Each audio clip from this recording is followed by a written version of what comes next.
सभी साथियों का एक बार फिर से स्वागत है मेरे स्टडी चैनल पर। और सब कैसे हो?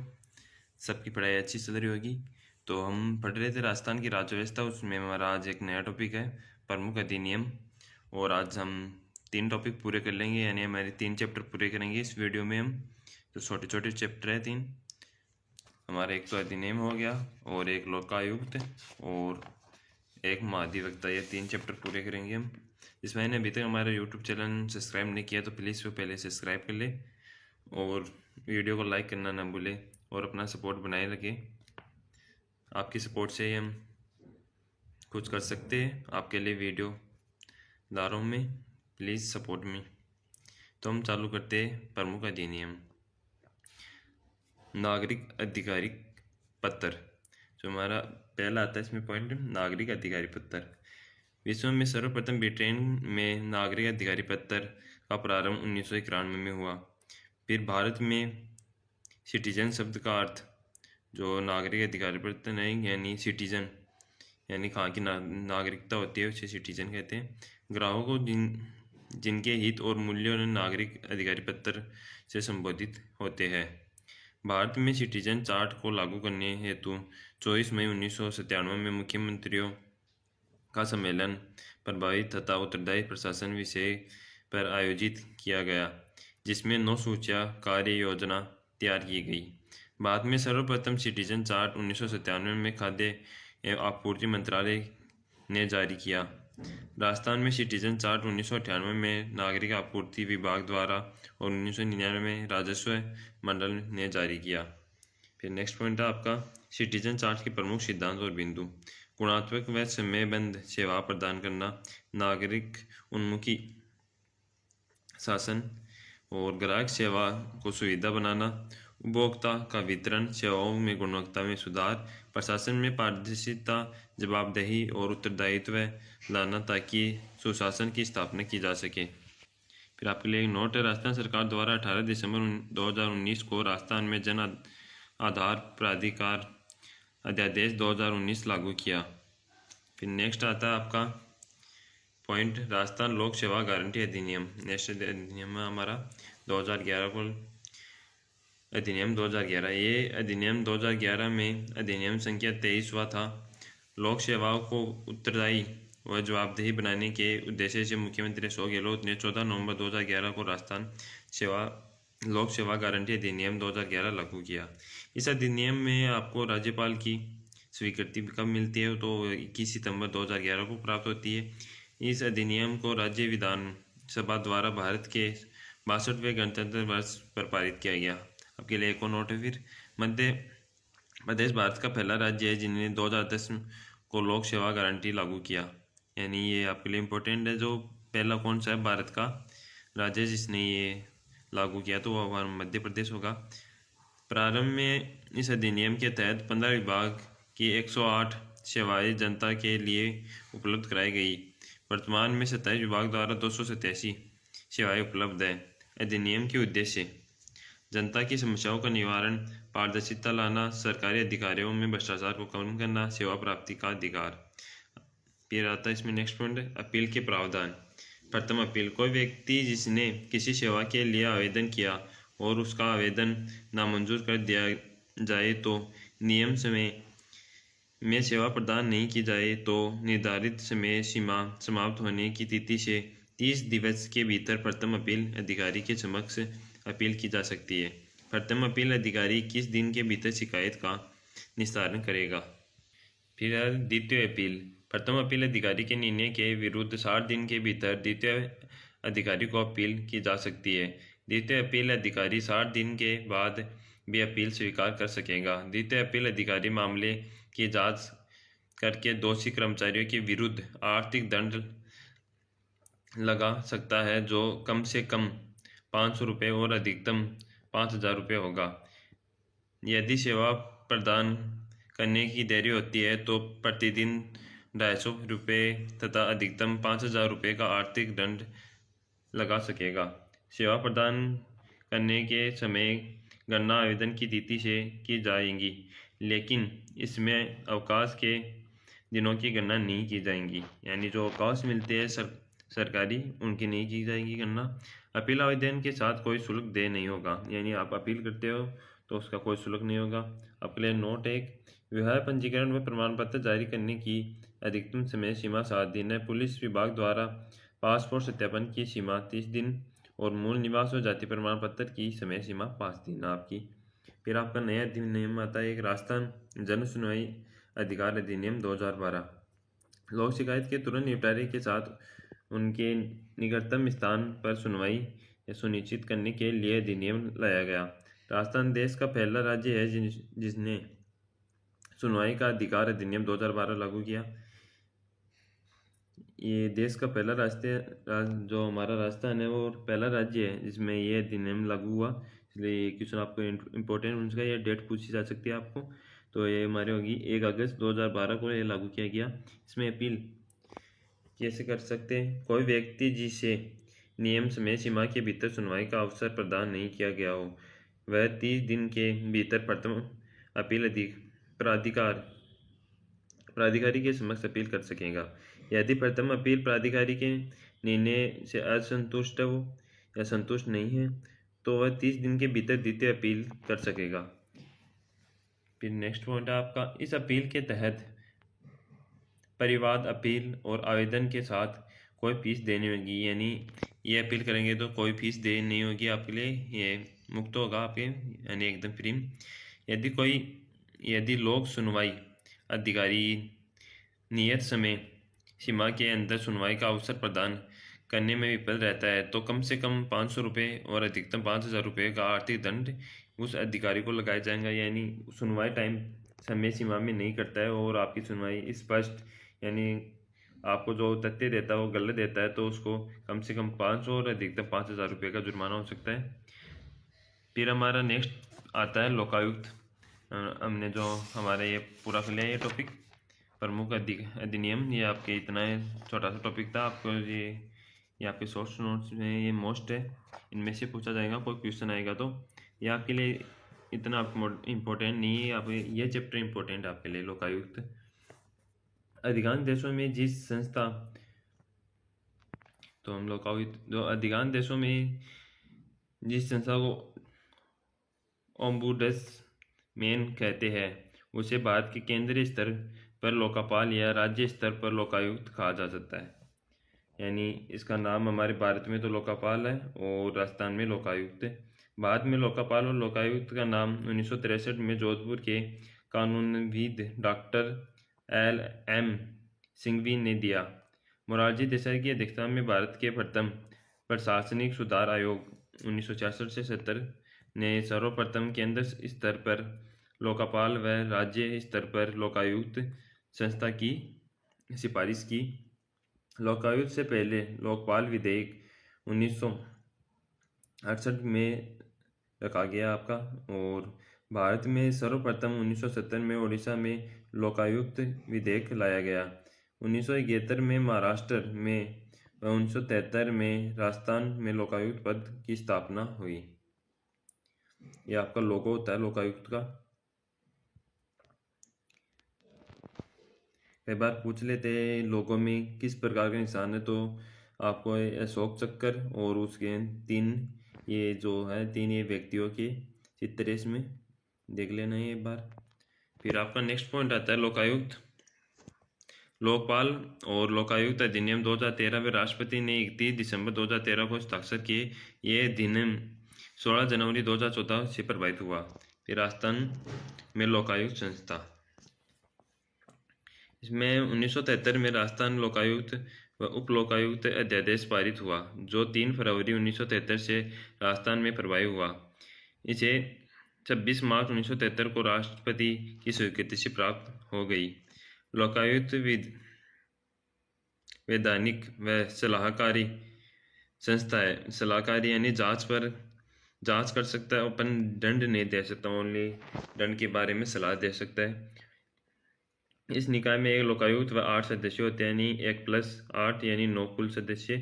लोकायुक्त राजस्थान का मुख्यालय है जयपुर में। फिर आती है लोकायुक्त में धारा 3 नियुक्ति। लोकायुक्त की नियुक्ति राज्यपाल द्वारा 2 सदस्य चयन समिति की सिफारिश पर की जाती है। चयन समिति में विधानसभा के विपक्ष का नेता, उच्च न्यायालय का मुख्य न्यायाधीश।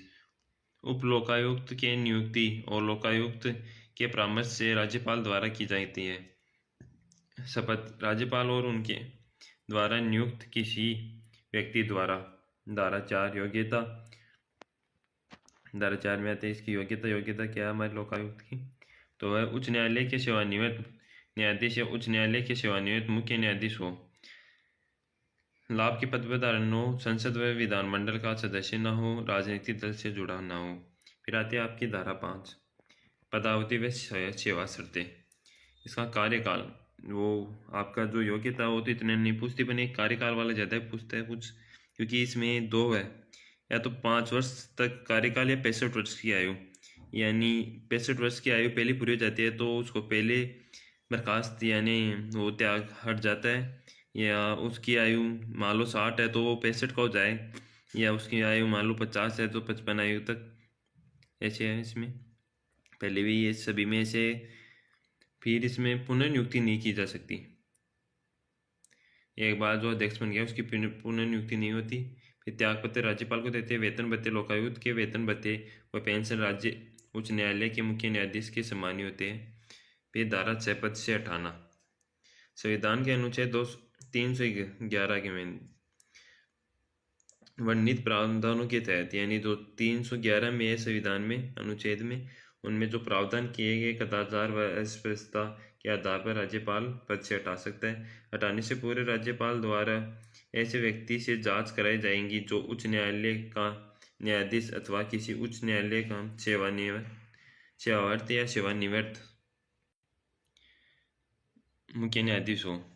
राज्यपाल व जांच विधानमंडल के समक्ष रखवाएगा, जिसे विशेष बहुमत से प्रस्ताव पारित किए जाने के बाद राज्यपाल लोकायुक्त या उप लोकायुक्त को पद से हटा सकता है। फिर आती है धारा 12 लोकायुक्त व उप लोकायुक्त ने अपना वार्षिक प्रतिवेदन राज्यपाल को सौंपते हैं, जो इसे प्रतिवेदन को विधानमंडल के समक्ष रखता है।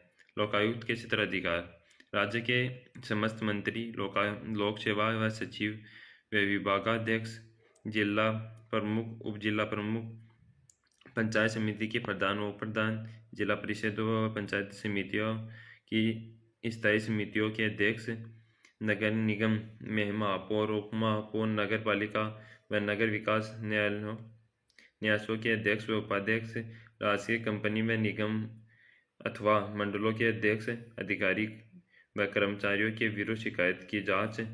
फिर आते लोकायुक्त के क्षेत्राधिकार के दायरे में नहीं आता है, उनमें नहीं आता है, वो तो आते थे और ये नहीं आता है। राज्यपाल, मुख्यमंत्री, महालेखाकार, उच्च न्यायालय के मुख्य न्यायाधीश व अन्य न्यायाधीश, न्यायिक अधिकारी व कर्मचारी आपके, और मुख्य चुनाव आयुक्त और चुनाव अधिकारी, राजस्थान लोक सेवा आयोग के अध्यक्ष व सदस्य, सेवानिवृत्त लोक सेवक जैसे सरकारी कर्मचारी। फिर आते विधायक, सरपंच, पंच, विधानसभा सचिवालय स्टाफ के अधिकारी और कर्मचारी। फिर आते हैं हमारे लोकायुक्त के कार्य, भ्रष्टाचार, पद पर दुरुपयोग, अकर्मण्यता से संबंधित परिवादों पर जांच करके जनता की शिकायतों का समाधान करना। लोकायुक्त प्राप्त शिकायतों की निष्पक्ष जांच करना। लोकायुक्त के पास सिविल कोर्ट की शक्तियां, जिनके तहत वह लोकायुक्त जांच हेतु फाइल दस्तावेज मंगवा सकता है। फिर नेक्स्ट आपका लोकायुक्त द्वारा लोक सेवक के विरुद्ध निम्न मामलों में जांच की जा सकती है, तो वह पद पर दुरुपयोग, भ्रष्टाचार व किसी अकारण हानि व पीड़ा पहुंचाना। फिर नोट है, लोकायुक्त में 5 वर्ष से अधिक पुराने मामलों की जांच नहीं होती। फिर लोकायुक्त के आपके मुख्य कुछ तथ्य है। राजस्थान में प्रथम लोकायुक्त, ये आपके लिए उनके तथ्य इंपॉर्टेंट हो सकता है, इनसे क्वेश्चन भी बन सकता है आपका। राजस्थान की प्रथम लोकायुक्त ID दुहा 1973 में। राजस्थान की प्रथम उप लोकायुक्त KPU मेनन। सर्वाधिक कार्यकाल वाले लोकायुक्त महेंद्र भूषण शर्मा। फिर न्यूनतम कार्यकाल वाले लोकायुक्त विनोद शंकर देव। फिर राजस्थान के वर्तमान 13वें लोकायुक्त श्री प्रताप सिंह लाहौरा। फिर आपके लिए एक नोट, नरपतलम जो आपके नरपतमल है लोढ़ा कमेटी। राज्य सरकार ने फरवरी 2014 में आयुक्त अधिनियम के प्रावधानों को मजबूत व प्रभावी बनाने के लिए श्री नरपतमल लोढ़ा की अध्यक्षता में कमेटी का गठन किया था। ये आपके लिए इम्पोर्टेंट है, इसकी आपको डेट याद रखनी है, इसका गठन कब किया गया था, तो फरवरी 2014 में। फिर हमारा नेक्स्ट टॉपिक आ जाता है महाधिवक्ता। ये भी एक छोटा सा टॉपिक है, अभी पूरा कर लेंगे हम। फिर हमारा इसमें पहला पॉइंट है, राज्य का सर्वोच्च विधि अधिकारी होता है जो राज्य सरकार को विधिक मामलों में सलाह देता है। यह केंद्र के महाधिवक्ता के समक्ष होता है, यानी जो केंद्र में महाधिवक्ता होता है, महाधिवक्तावादी, उसके नीचे कार्य करता है। राजस्थान में राज्य पुनर्गठन अधिनियम 1956 के तहत महाधिवक्ता के पद का सृजन किया गया। फिर महाधिवक्ता का पद संवैधानिक है, जिसका उल्लेख संविधान के भाग 6 और अनुच्छेद 165 में किया गया है। फिर अनुच्छेद 165 राज्य का महाधिवक्ता। फिर आता है 65 राज्यपाल द्वारा उच्च न्यायालय के न्यायाधीश की योग्यता रखने वाले व्यक्ति को महाधिवक्ता नियुक्त किया जाता है। अनुच्छेद 165(2) महाधिवक्ता का कर्तव्य है कि वह राज्य सरकार को विधि संबंधी विषयों का सलाह दे और ऐसे कर्तव्यों का पालन करे जो उसका राज्यपाल द्वारा निर्देशित किए जाए। फिर 165(3) में महाधिवक्ता राज्यपाल के प्रसाद पर्यंत पद धारण कर सकता है। फिर नेक्स्ट पॉइंट है, महाधिवक्ता की पारिश्रमिक या वेतन भत्ते राज्यपाल द्वारा निर्धारित किए जाते हैं। कार्यकाल संविधान के महाधिवक्ता के कार्यकाल का कोई उल्लेख नहीं है, ये राज्यपाल के प्रसाद पर्यंत रहता है।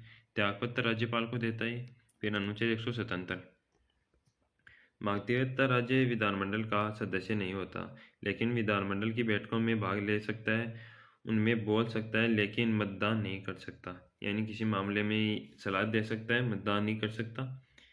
महाधिवक्ता विधानमंडल की किसी भी समिति का सदस्य नहीं होता। तो आपको एक क्वेश्चन पूछ सकता है कि किसी भी समिति का वो महाधिवक्ता सदस्य नहीं हो सकता, तो बताओ ये विधानमंडल में भाग जो सदस्य की वो समिति होती है, यानी बैठक होती है, इसमें भाग ले सकता है या नहीं ले सकता। तो आपको उत्तर हमेशा होगा ये भी बैठक में भाग ले सकता है, पर मतदान नहीं कर सकता, ओनली सिफारिश कर सकता है। फिर कुछ तथ्य है आपके महत्वपूर्ण इसमें। राजस्थान के महाधिवक्ता कार्यकाल की मुख्य पीठ कार्यालय की मुख्य पीठ है जोधपुर और खंडपीठ हमारे जयपुर में। राजस्थान की प्रथम महाधिवक्ता GC कासलीवाला, सर्वाधिक कार्यकाल भी इनका ये 15 वर्ष। फिर महाधिवक्ता के रूप में 3 बार नियुक्त कौन हुए, तो है BP अग्रवाल। वर्तमान में 19वें महाधिवक्ता राजेंद्र प्रसाद गुप्ता। और ये वर्तमान वाला अपडेट भी हो सकता है, एक बार करंट अफेयर तो पढ़ रहे होंगे, उसमें आप देख सकते हो। राजस्थान विधानसभा प्रक्रिया नियम, राज्यपाल से सदन को संवाद, ये आपके लिए इम्पोर्टेंट नोट है।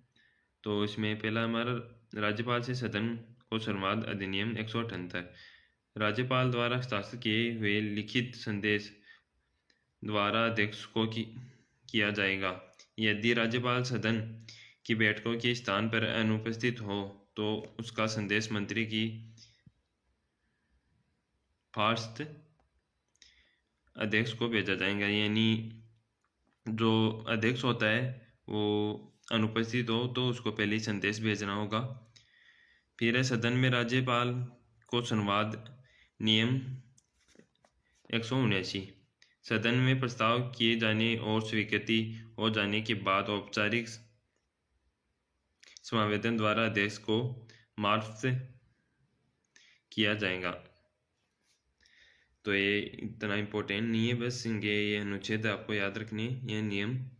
आपको ज़्यादा क्वेश्चन यहाँ से पूछे जाएगा। महत्वपूर्ण तथ्य यानी पहला व्यक्ति कौन था, सबसे सर्वाधिक कार्यकाल कौन था, और जो हमारा महाधिवक्ता है उसको किस अधिनियम के तहत लागू किया गया और इसमें क्या है। और ये आपके आज हमने पूरे के लिए 3 चैप्टर किए हमने छोटे छोटे, इनसे आपका एक क्वेश्चन जरूर आएगा, देख लेना।